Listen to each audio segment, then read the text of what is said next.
2021 has now come and gone. It offered us a plethora of fantastic films, top to bottom, from every genre. So today I'm going to give you my top 15 best movies of 2021.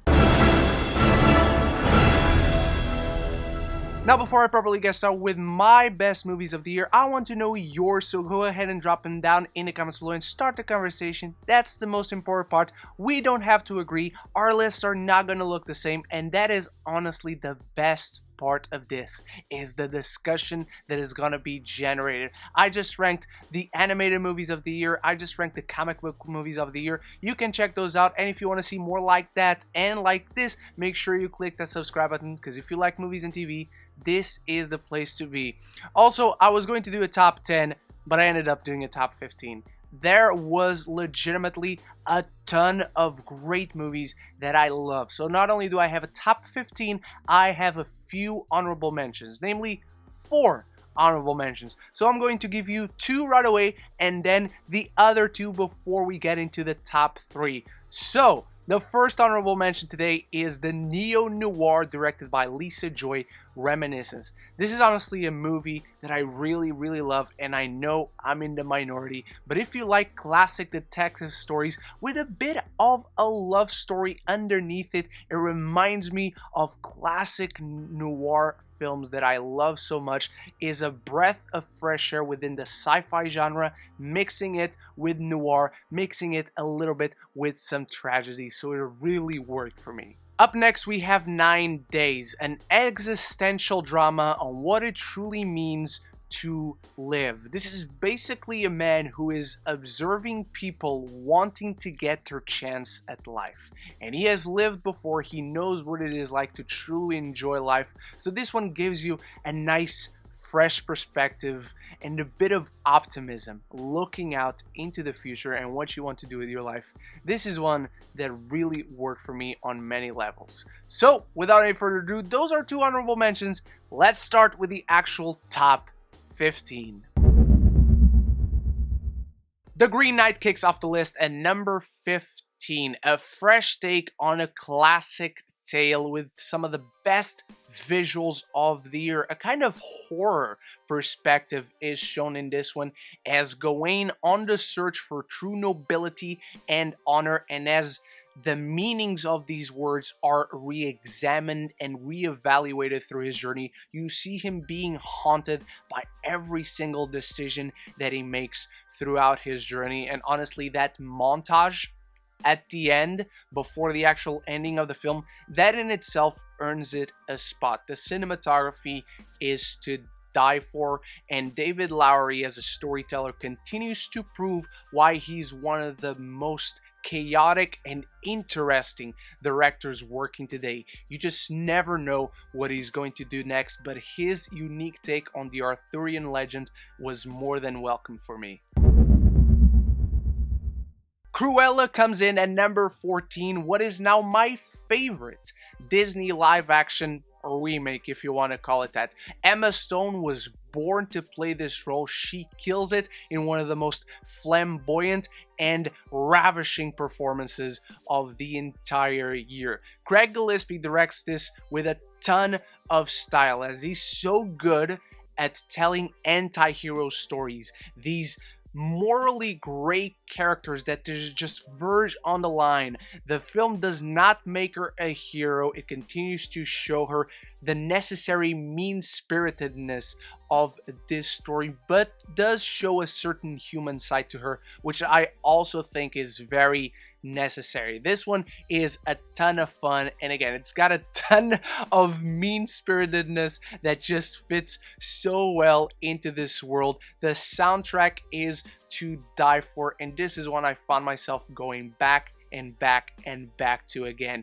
It just has a certain edge and a certain darkness to it that I really welcome, especially in the context of a Disney movie.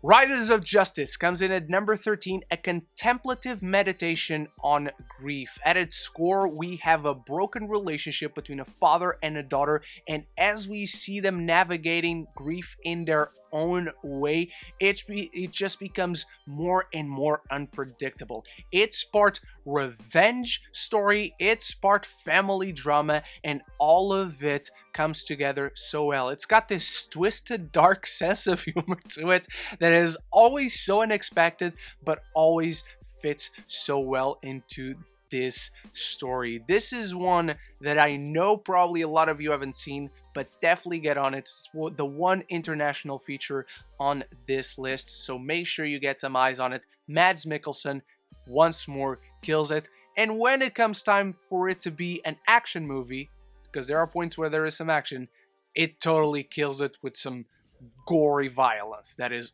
all kinds of glorious. Mass is our number 12, and this one, honestly, on any other list, it probably will and should be higher, because this is stripped down of all the bells and whistles. Is just pure, raw emotion carried entirely by its four masterful performances, where you just have a couple of parents discussing an unspeakable tragedy that involved both their children.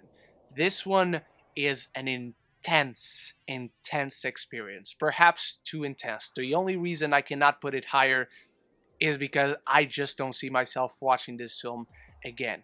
It's expertly made. There is not a particular issue for me to point out. Everything is just so precisely crafted, but like Schindler's List, I just don't see myself going back to this one again and again. It's an experience that you need to be prepared for, and it's an experience that you need to recuperate from. But if you have not seen Mass, I fully recommend it. Eternals comes in just shy of entering the top 10. One of the unpopular opinions I have on this list. I adore the big, heady, sci-fi, mythological expansion of the MCU as we know it, while it's telling this grandiose story that spans thousands of years and examines these godlike beings and their experiences on our world. At its core, it's telling us a family drama and also a love story with a very human take on all of it. The best visuals in the MCU since ever. The best looking film for sure in the MCU, with intriguing characters, an intriguing story, and interesting dynamics that change the future of the MCU forever, expanding its entire scope. This is the kind of sci-fi that I love, mixing the blockbuster action with big thinking man's heady science fiction. More of this, more mythological tales, more cosmic Marvel, please.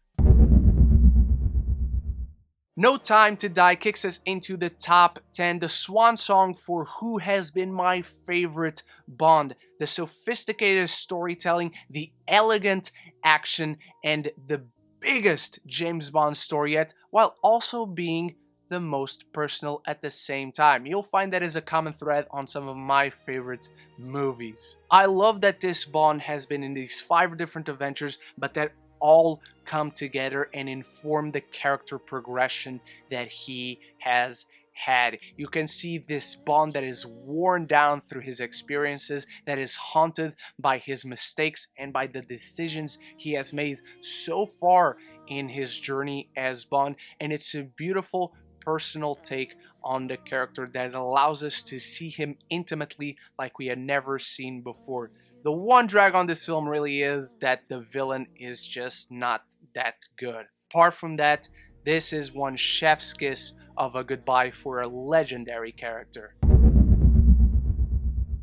Shanxi and the Legend of the Ten Rings comes in at number 9. If you had told me I would prefer this film to Eternals or to so many other superhero films this year, I would have said you are crazy. But this is one spectacular family tale where the father, who's positioned as the antagonist, wants to bring the family back together, and the son, who is trying to run away from who he is, partially at least, wants to be as separated from his family as possible. This is a beautiful father and son tale that positions them one against another, but it's about this man coming to terms with who he is and what his legacy is, but making it his own. One of the best performances of the year is here with Tony Leung playing Wen Wu, who is one of the best antagonists of the year. It's got some of the best action of the year as well, with its elegant take on martial arts,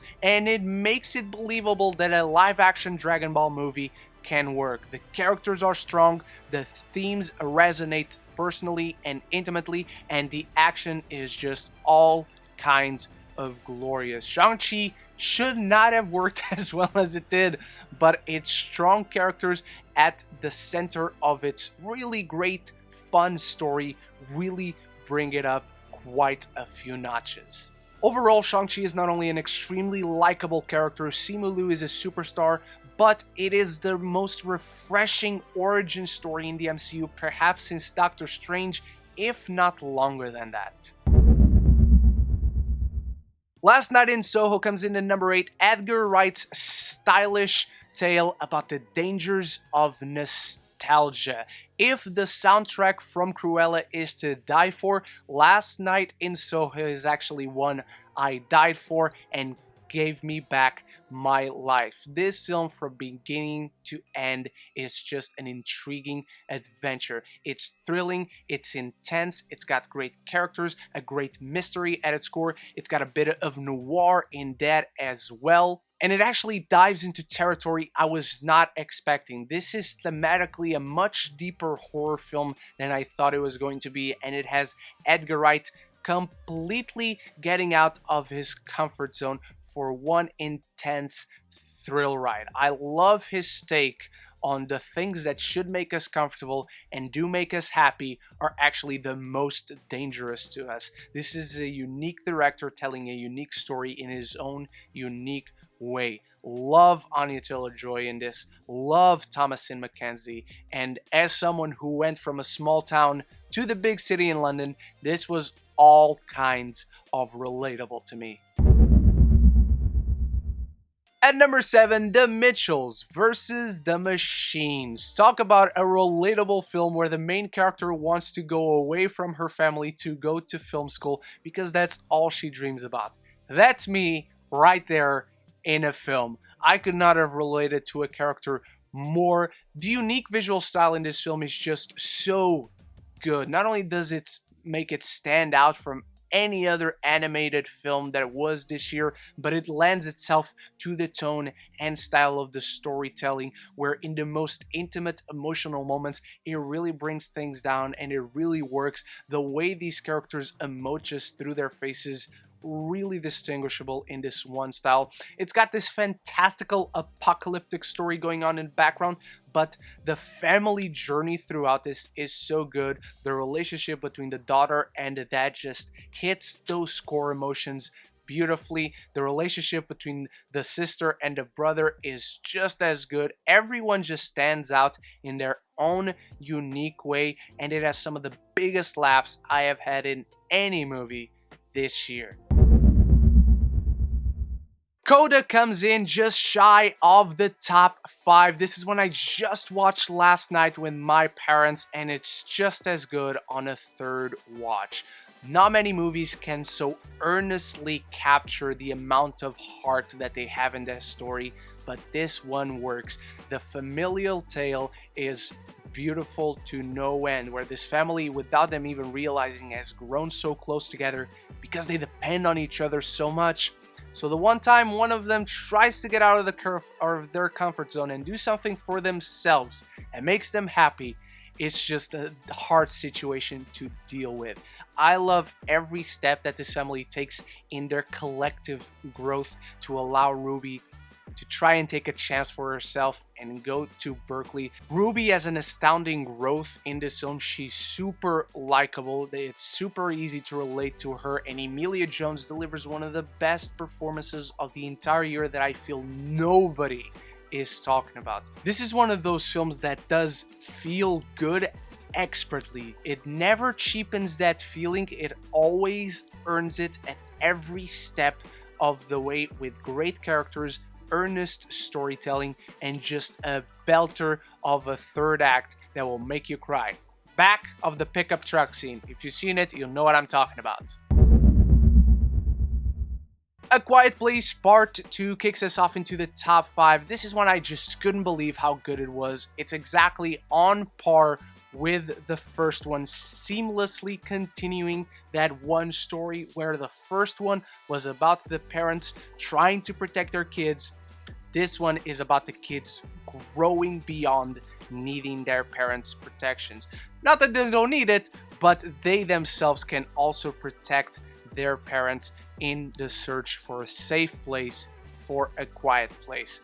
John Krasinski just directs this film expertly. There's not a wasted scene, there's not a wasted shot, there's not a wasted frame. Everything just works in building that tension, and it all goes along to converge these two storylines. The way he cross-cuts between the two stories with the mom and the son, and then the daughter and Cillian Murphy, usually that is one of my biggest pet peeves with films, where it just never works for me, and in this one just brings up that intensity step by step by step so freaking precisely. This is one of those experiences that is all the best kinds of intense. And the ending is extremely cathartic, but it also leaves you wanting more without cheapening this one story that they told. This is one that I just want to see where it goes next and see the grand story once it's all said and done.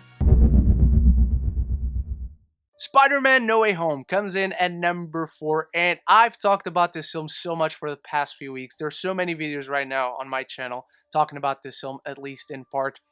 And it just did everything it wanted to do right. It gave fan service by earning that fan service. It gave fan service by giving it weight, giving it value, never at the cost of narrative. Not only does it bring its lead character up to an incredibly emotional arc where every single decision that he makes comes back to haunt him and he has to grow and learn through this decision making, but by the characters it brings into this film, it gives them one last hurrah. It continues their arcs from the last time we saw them, and it leaves them off in a better place than when we last saw him. Another reason why it never cheapens the fan service is because they're not just here for shits and giggles. They're here to have an impact on the narrative and to have an impact on our lead character. Every single thing that happens in this film has an emotional impact, and it has repercussions on the arc of Peter Parker. Tom Holland gives his best performance in this, and again, while it's telling this grandiose story with all these crazy things in the multiverse, it's also the most personal, intimate story for Peter Parker, where he learns the weight of responsibility and how much he has an impact on his whole life. I just love the whole you are your own worst enemy kind of story, and this film took that and executed it so incredibly well. But before we dive into the top 3 movies of 2021, for me there are 2 honorable mentions left, and one of them is Steven Spielberg's West Side Story. This is a film that is expertly executed in every technical regard. The performances are great, the stories are earnest and beautiful. Some of the best choreography is to be found here, and Janusz Kaminski's cinematography, maybe it's not in my top 10, but definitely expect it to have some Oscar noms. And the last honorable mention is Raya and the Last Dragon, a Disney epic adventure that recalls back to Renaissance era type of stories, which is Disney's best era. This one just has an immensely expansive world that is interesting, with interesting characters and interesting lessons for its characters, where the answer is not to fight, even though there are fights, and the action is awesome because they had motion capture actors performing the moves to then do in animation. But this one just talks about coming to a compromise and coming to an understanding with your fellow human, so those themes really hit.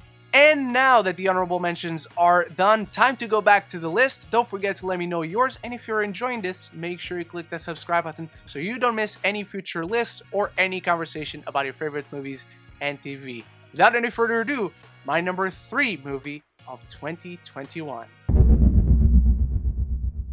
Spencer kicks us off into our top 3. It seems to be a theme as well in my list this year that we have horror takes on personal dramas. And Kristen Stewart delivers the performance of the year right here for me, where you just feel her paranoia and claustrophobia having belonged to this family. It just captures these 3 days so well, so delicately, and in such an intimate manner.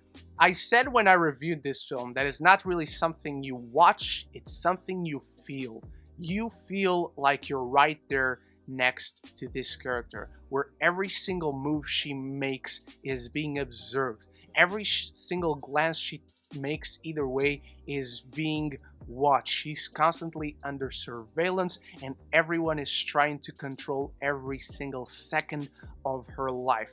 It's captured beautifully, but at the same time hauntingly, where she's in this castle that is shot to be such a massive structure, and then she's filmed in such a small manner where it feels like she's being crushed at every take. The scene between her and Charles across the billiards table is sensational, and one of the most beautiful scenes I have seen all year is when she's pretending to be soldiers with her sons, William and Harry, and it hits you to the core. It's an expertly made film that not only works on a narrative level, but then it hits those emotions tremendously well. Again, best performance of the year, and not many actors could have carried material like this and have it be so punchy.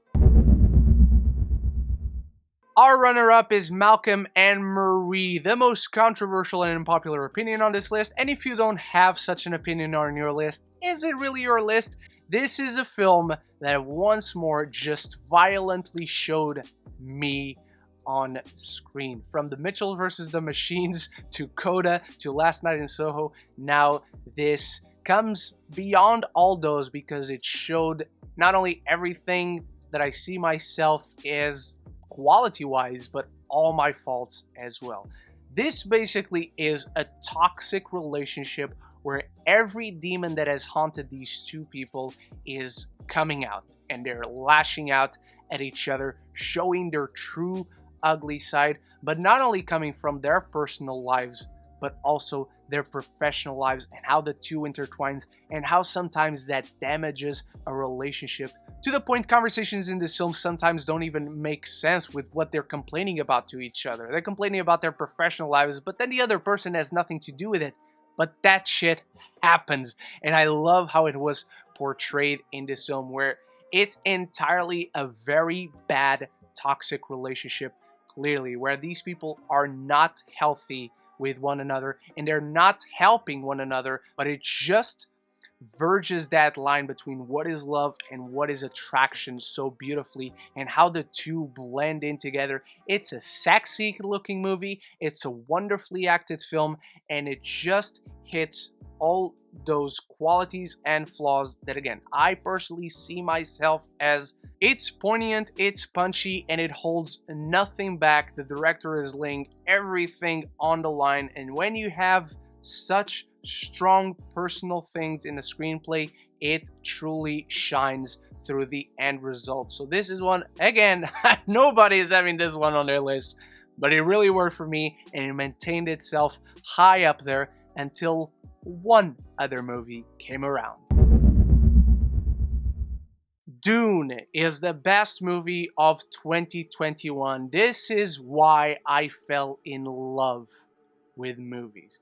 The grandiose sci-fi epic that is so gargantuanly captured by Denis Villeneuve with the most astounding visuals I have seen all year. This is a massive undertaking for any storyteller, but from the performances to the gigantic scope of the story to its interesting themes.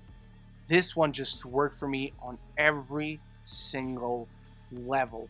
I adored the characters, I fell in love with this world and with the gigantic conflicts, but then the family conflicts, a man dealing with the fact that he is the chosen one, but how they twist that narrative trope on this one I found really, really interesting. The visuals to this day are so hard to describe, where the Villeneuve shoots this film to look so massive and you can't really capture it in words. Furthermore, Hans Zimmer's score, he just went the hardest he ever went on a score, and how the visuals and scoring blend together is beautiful. Denis Villeneuve's Dune truly and utterly captured in sound, visuals, and feel what the word epic signifies, and it's entirely this one movie. As someone who has for years watched movies more than he has done anything else like me, there are just not many movies that leave your jaw dropped with what they're doing like Dune does. Dune is a film that seems impossible to have it made, and yet it exists, and I have seen it an unhealthy amount of times, and it is my number one of 2021. And that is my top 15, along with some honorable mentions, movies of 2021.